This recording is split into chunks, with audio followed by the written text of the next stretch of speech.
Dave Gleason from Athletic Revolution in Pembroke, Massachusetts, and I just have a quick video for you today on bear crawling. I think many of us use a bear crawl as it's one of our foundational exercises, especially for our younger athletes.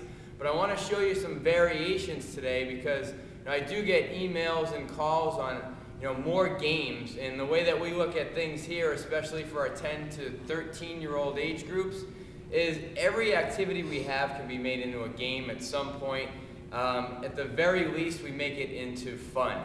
Now, before we go into it too much, I just want to remind ourselves why bear crawling. Obviously, it's a great systemic strengthening activity. A lot of core strength involved. Certainly, we get some scapular control, some upper body, some lower body strengthening there as well. So we hit the whole thing. Contralateral coordination, don't forget about that.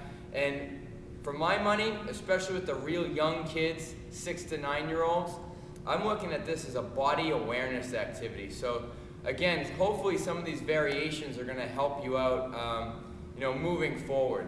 Now the first one I'm going to show you is what we're traditionally taught to do, or what we do with most of our athletes even up through the high school level, and that's just a bear crawl forward. Okay? Now, did you ever think about doing those backward? Maybe with your older kids, yes. Lengthen the amount of space you're going to require your younger kids to travel, and certainly have them experiment with bear crawling backward. Okay? Just this week, we started bear crawling sideways. So we get them in here, and they start bear crawling sideways down the turf. Again, with this one, we'll lessen the amount of space they're required to cover at that point. It's a little bit more difficult. That's the bottom line. How about stationary? Think about the contralateral coordination involved with this. You can tell there's always like a pause because they're trying to figure it out. Get in that nice strong push-up hold position, and then they're just bear crawling in place, right in there. It's a great movement. We like to work rotationally as much as we can too, so the next two I'm going to show you, very simple. One is just that bear crawl in a circle. In a circle. See what they do with this one. See what they do with this one, okay? That's a fun one for most of them because they've never done that before. Something we just implemented within the last few weeks. It's a kind of a combination, if you will, of a log roll and a bear crawl. So we'll go ahead and have them set up for a bear crawl, and then what they have to say, we say no bums and no knees. They've got to rotate over, under control, in one direction, and then come back the other way. Okay? Right in there. So again, there's just a few variations. If you start to think about it, you could probably come up with a lot more.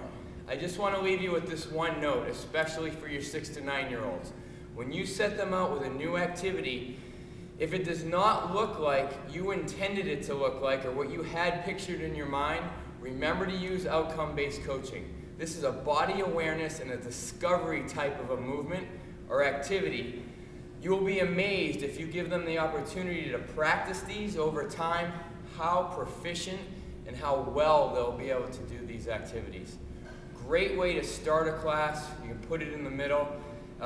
You can always turn this into a game by making it reactive. Give them 2 or 3, as many as they can handle, different variations, and they have to change from one variation to the other depending on what you call out. So if you call it rotational, they're staying right there. If you call backward, they're moving backward, forward. You could use all of them if you wanted to. Point is, be creative. Use your intuition. Do what's right for your athletes.